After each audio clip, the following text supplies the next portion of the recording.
Hi friends, welcome again to another episode of Beyond the Clouds. Taher Madraswala is one of the people I got to know post Pentium days.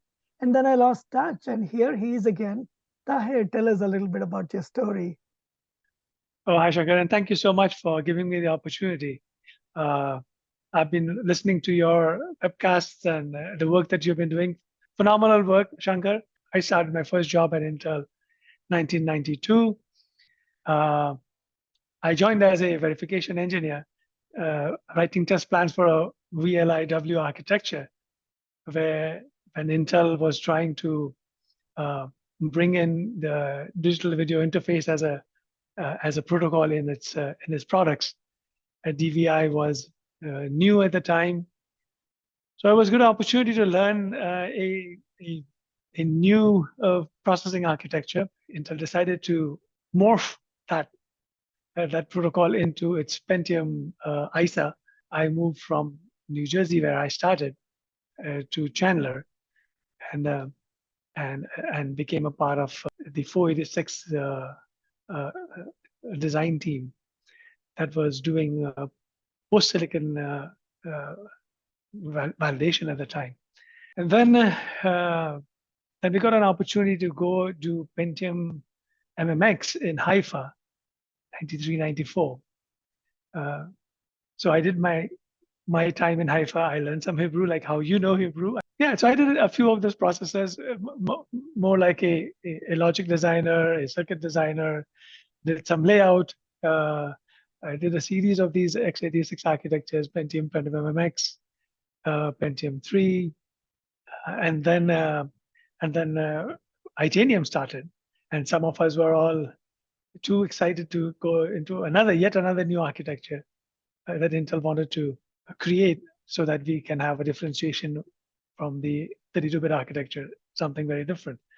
And we didn't want to be part of the rat race with AMDs and others on the same x86 path. We wanted our own new, we wanted to charter out our own new course.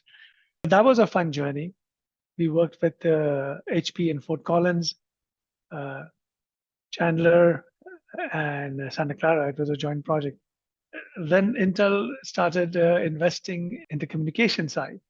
I'd done about 4 generations of x86, wanted to learn a little bit more on the communication side. It was a new protocol, Pat Gelsinger, etc., who was starting that ICG group.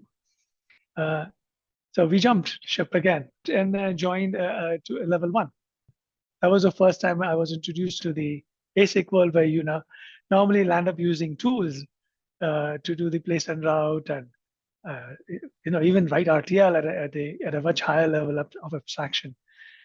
And during that time period, when I was managing the framer line of products and the modem line of products, I met with Naveed Sherwani and Satya Gupta. So in about 2003, around 2003, Satya, Naveed, a gentleman from Synopsys, Scott Hooton, they got together and it started a company called Open Silicon. I moved to Open Silicon, and I through Open Silicon days, when I came into Open Silicon, I think these guys said, okay, you can do program management well, you can beat up people pretty well, and you have a good demeanor towards customers, so you be our customer-facing guy. We took the company from $0 million in revenue to more than $115 million in revenue.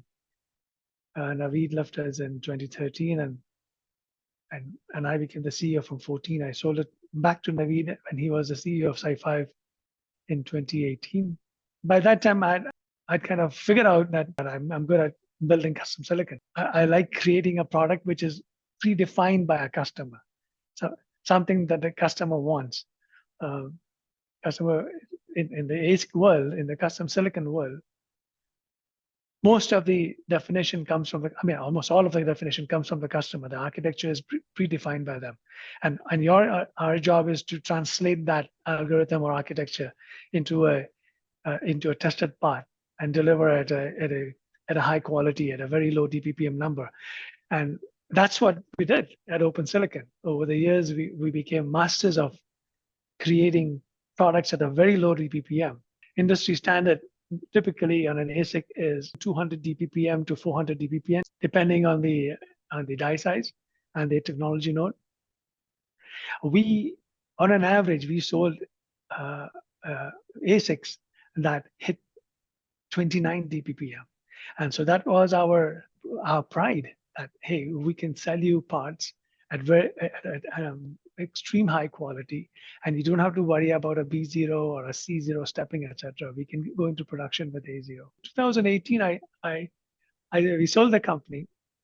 Some of my other friends, Balaji and Ram and others whom I knew from the industry, they came by and said, hey, why don't you join Intel and help us? Raja was there, and Raja had this vision of taking the GPU and the Atom cores, etc., and doing some custom silicon.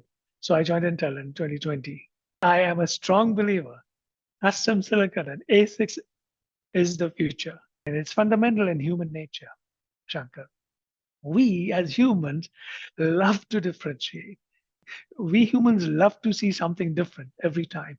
And that differentiation comes, and where in the technology ladder can you differentiate? And I tell you, the barrier to entry, if you differentiate at the silicon, is the highest. If you can figure out a way how to fund and differentiate at the silicon level, and somebody else trying to copy you is not going to be easy. Practically every large company, especially the big tech companies, are getting into silicon. Apple M1 and M2, Facebook has its own, Meta has its own product line, Google has its own product line for TensorFlow and all that. And oh my God, Microsoft has its own, and AWS got Annapurna. So my question is there enough space? Of course, there's a need for differentiation, but how much differentiation do we need versus the standard products that are created by Intel, AMD, NVIDIA? Do we need differentiation? And the AI world, there are at least like 50, 60 well-funded AI startups as well. What's your opinion on where the pendulum is shifting? So I think the differentiation, at least the examples that you gave, Microsoft and Apple and everybody else, they differentiate based on the workloads that they want to run on their platforms, and it's different for different companies because the market that they are addressing is different, right? Security is one area everybody wants to differentiate and wants to figure out a way how to make their platform and their products more secure. It's a huge thing for the end users. The user experience is another thing. All of us are very fine-tuned to the natural world of how we see, observe, inference, etc. And if there is lags in how platform A versus platform B inferences or gives you an answer, we perceive it. Our brains perceive it, and we want to differentiate. I mean, ChatGPT, etc., is a good example. ChatGPT became an instant hit compared to every other search engine because it responds in a very natural way in which how you and I think, and that's the appeal. Right? And so, how do you make that happen? You have to figure out a differentiation either at the algorithmic level or at the hardware level. Algorithmic level, somebody will copy you because after a little while, I mean, WhatsApp came about, WeChat came about, similar, look and feel, maybe a few differences here and there. But the underlying hardware of how quickly or what features can you build on top of WeChat or on WhatsApp or any other such platform, that's differentiated in the hardware. Physics versus risk, big argument, right? Some of the complex instructions in the CISC architecture allow you to compress the way in which video is shown, or in which certain algorithms are analyzed, and therein lies your differentiation. The data center has its own challenges of how they flow data through the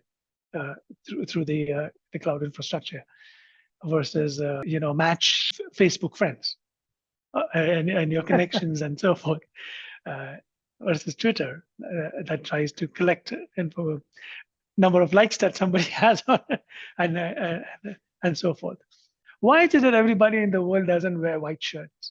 And just and there's a reason. Why is fashion such a big thing? Fashion, it's a multi-billion dollar industry. It exists solely because we humans want to differentiate. I want to wear something different from what you want to wear. Is the only reason why this damn industry exists. Otherwise, we can all live. We used to live with leaves on our on our groins for many, many years, right? Thousands of years. But it came about because down, somewhere in our evolutionary this brain wants to show something different. I want to be different from the other guy. Maybe it's an evolutionary thing. I don't know. Sometimes products are very early and it's not Yeah. easy to take it to Oh, you bet. market. And but at the same time, there's so much learning in it. So how Certainly. has your career been shaped by some of these so-called failures? Because they didn't make it to market, but the principles continued on and became the NVIDIAs in the case of GPUs. Itanium is a good example. We try I, I, we tried to keep the legacy code. Intel is a big believer in the legacy support. So in the same die, we had Intel Value Engine IVE, which could interpret the old micro-ops, and then also we had in the new engine, the 64-bit engine, which would run the newly compiled code. But in an attempt to do both, we created a solution that that was too complicated for the rest of the world to adopt. I'm pretty sure the learnings from the 64-bit architecture moved on to, they got incorporated in the future Xeons and so forth. We did oh, more than 300 tapeouts. In this entire journey of doing these many tapeouts, there was only one time that we made a mistake as design engineers where we had to respin a product. And that failure was very expensive for us because we were very new at the time. Open Silicon was a new company. We didn't have a whole lot of money, but when the chip came back and it didn't power on, you know how it is a ground and VCC short, a classic uh, nightmare of every damn engineer. You switch it on and the thing goes off and spoof. We had that one time. We had that one time. And we learned that we made a mistake of listening to a customer who wanted us to verify the chip with a different tool that we were not used to. We had our own tool suite, our own methodologies, how we would verify the chips before we would send them to the fab. And then one customer comes in and says, no, I want you to change this particular step because this is how we have done it. And reluctantly, we changed. But when we changed that step, we made a mistake. We didn't know that step very well enough. And we made a mistake. The chip went to the fab, came back, and we had a power and ground short. So that failure taught us to not change time-tested proven processes on a new product. You can do it on a test chip, etc., but never do it on a new product. Switching gears, I have a question about how you were able to produce 29 DPM, because it's extremely common when you have a new company, a new foundry, like at Open Silicon. How were you able to do that? Most companies take years, decades to get to that level. What was the differentiator? I think the differentiation was mostly in the methodology and the rigor that we applied to our checklists. We were very early. Some of it was obviously our way of designing chips at Intel. That knowledge, obviously, you carry. Right? We had been doing processors for so long at Intel, and that rigor of making sure that you check every step of the way before you go to the next step, it gets ingrained in your brain, and that becomes a part of your life now. It is exactly how you do design, and that rigor is what helped us lower the number of mistakes that we made in our designs, and that translated itself into a quality number that eventually helped us. And we used to measure this number, and we used to actually present it to a board, etc. We used to publicize it even to our customers that this is how This is our DPPM number. And we were very strict on how many defective parts we shipped to a customer, to the extent that if we landed up shipping somebody a wrong box, and we had, like any given time, we had more than 45 customers to whom we would be shipping concurrently, different SOCs to different customers, different parts of the world. Even the supply chain process, you could easily make a mistake. You can mislabel a box and somebody as ASIC can get shipped to somebody else. Right? Sometimes happens. That we used to count it as a DPPM. It's effective parts shipped to a wrong customer. It was mostly to do with how we managed every step of the uh, design process as well as supply chain process. On the flip side, Shankar, I tell you, some of this introduced some delays in the process because you do too much of it, and it adds days to check all of it. But our customers were very happy and delighted. There was an HDMI chip that we shipped to Silicon Graphics, which then they shipped to Sony TVs. We shipped 32 million of those devices with a DPPM of 5. Wow.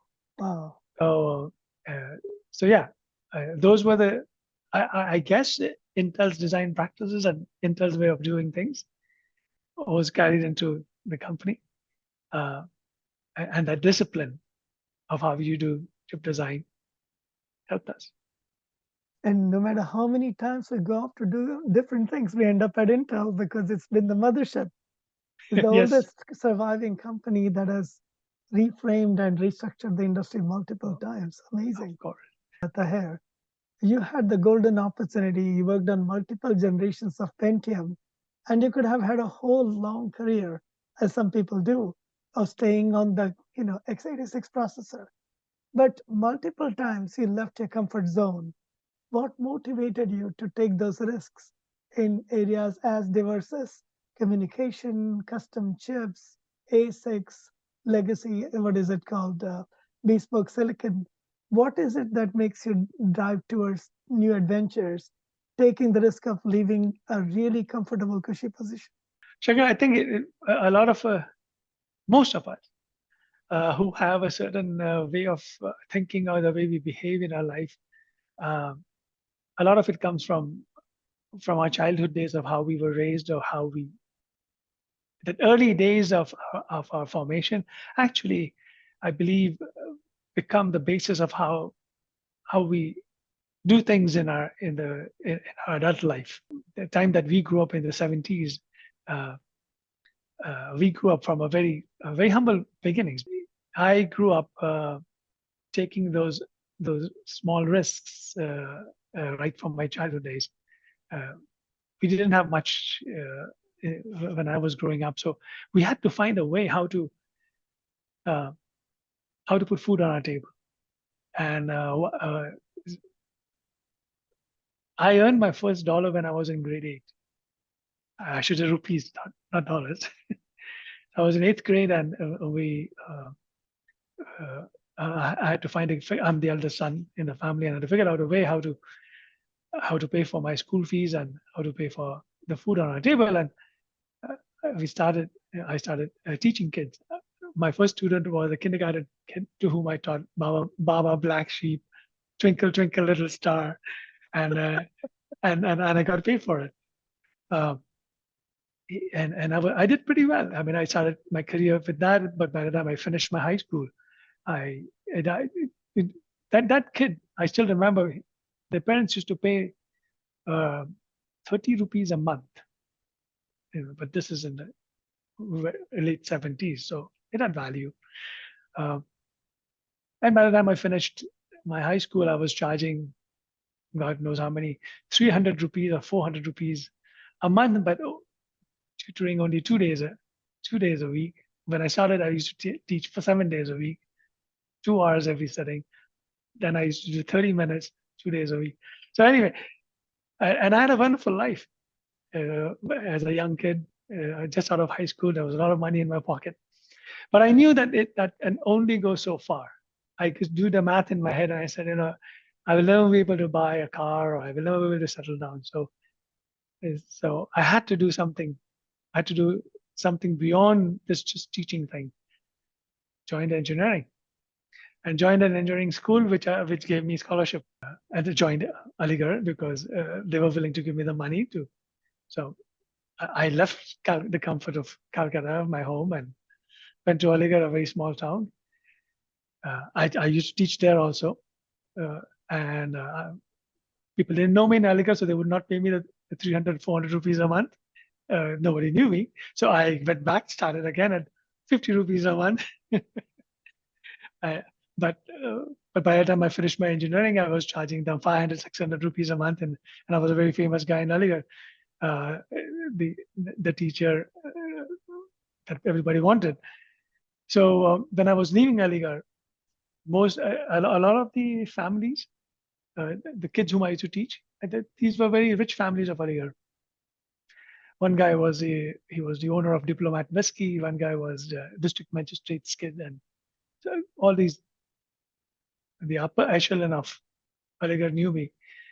They got together and they actually offered me a job in Aligarh and said, "Sir, don't leave. We will.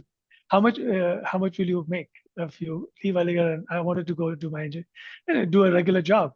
I said, "Oh, I'll get paid 1,400 rupees a month, or 1,400 to 1,900 rupees a month. That's what HCL and others you were offering in those days." And and they said, "Oh, but you make more money over here, and we will pay you 3,000 rupees a month. We will all collect together, and we'll give you a scooter, a bike, etc., and an apartment." That incentives were thrown at me, but you just stay here and teach our kids and get them through high school, etc. Very tempting, especially a young kid, unmarried, and uh, but but I knew that if I stayed in Aligarh, it will only take me so far. Same thinking, right? And so I left Aligarh and I came to Delhi. I stepped down to 1,400 rupees a month at HCL. But, uh, but, but I knew that was not suffice. I had to go to US. So from 87 to 89, I worked in Delhi.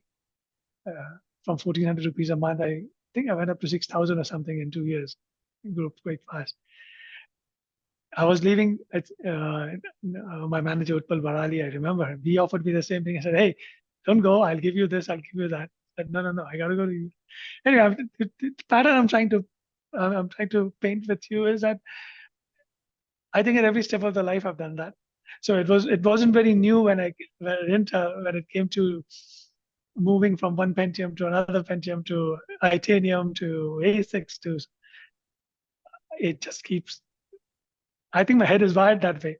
All right, you do it, you take it to a certain level, and then you have to get to the next level. You have to change, and you have to do something different. Uh, and so here I am now again, uh, thinking through what is next in my life. I have a desire to take a company public. I couldn't do that at Open Silicon. When I joined Invicus, that was my thought process that I will figure out a way how to take Invicus public. Couldn't do that. Came back to Intel and I said, okay, fine. Maybe one thing not ticked off on my checklist.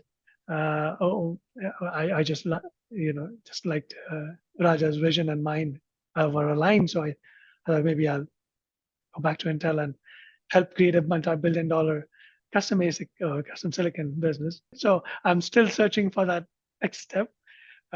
Maybe, who knows? There's something written in the future that will allow me to go ring the bell at NYSE or NASDAQ one day.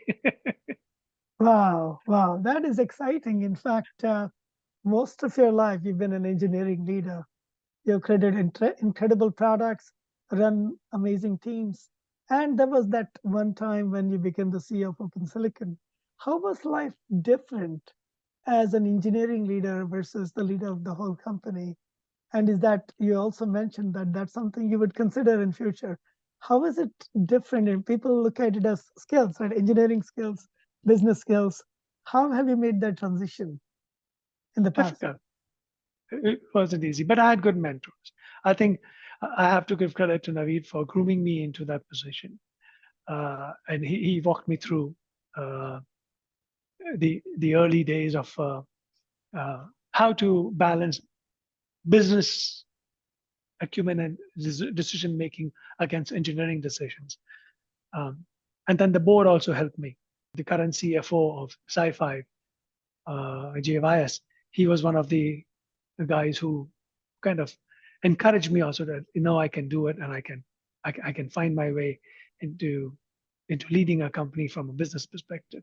But I tell you, having that background of making technical decision, I think helps you make good business decisions also. Because as engineers, you've been an engineer, you know how it is. We tend to be very logical in our decision making, and we look at data a lot more acutely than those who probably do not have that background. Because for us, it's all one and zeros. You either make it or you don't make it. Yeah? There is no gray area for us, especially in the digital world that we come from. So even when I transitioned into a CEO, that fundamental thinking remained with me.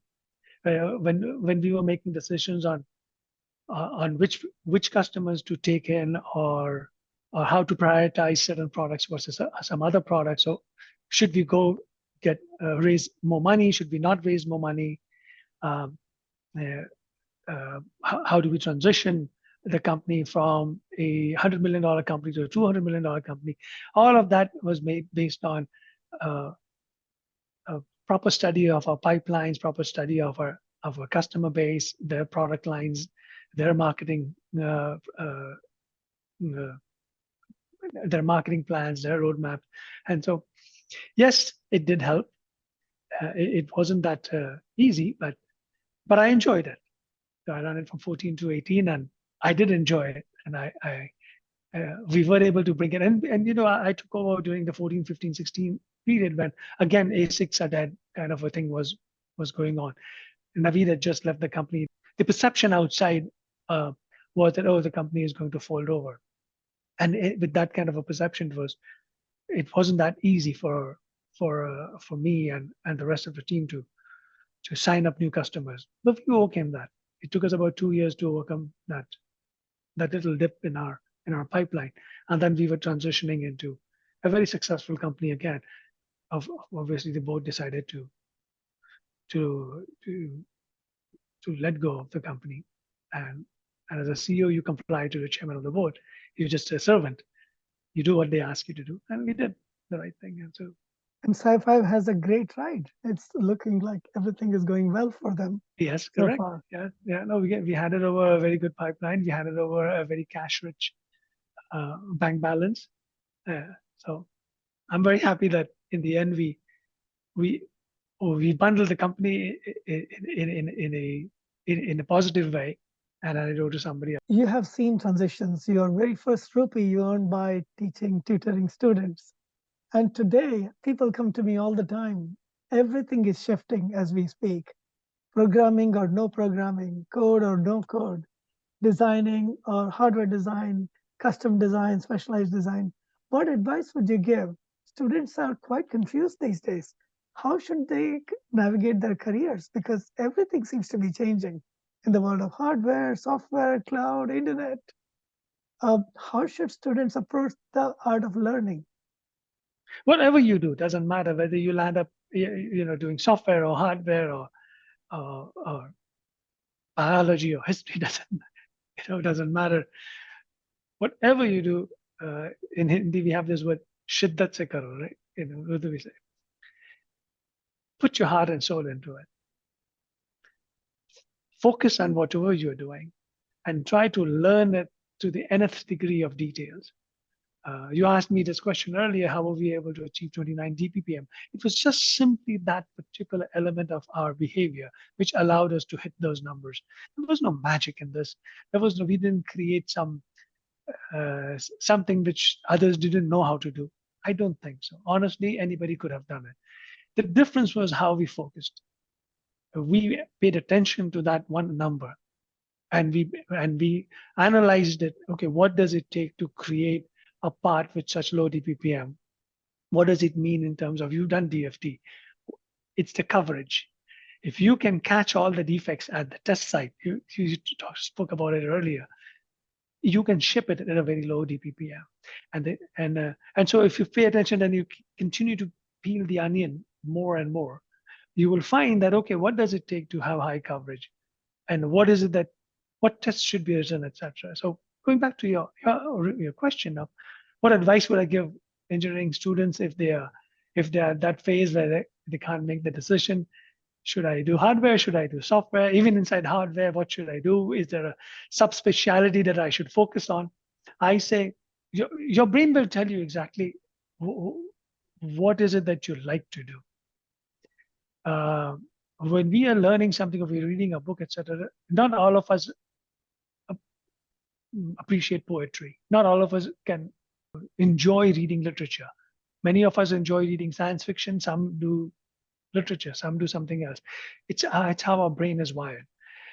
Whatever you enjoy doing as you're going through your final years of your education, it'll come to naturally to you. Pay attention to what your brain is enjoying. Pay attention to what, when you read or when you're sitting down to understand, what comes naturally. Naturally, in the sense that you read it once and you understand it. That is your calling. That is what you need to pursue, and pursue it all the way through till you understand every small detail of that particular subject, whether it's software, whether it is hardware, whether it is AI. Don't focus on, oh, this is the coolest thing that the world needs, and I need to learn this so that I can be a useful human being on the planet. No. You can be useful in any form or shape. Every human has that ability to be a good world-class citizen. It doesn't matter what you do. Do it with passion. Do it with a shiddat. I'm going to use the same word again.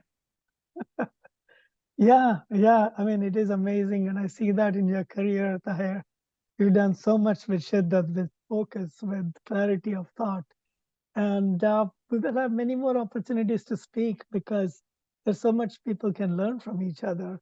And I truly appreciate you saying that with conviction and clarity, that focusing is so important, finding your calling is so important. And to people out there, there's so much shifting.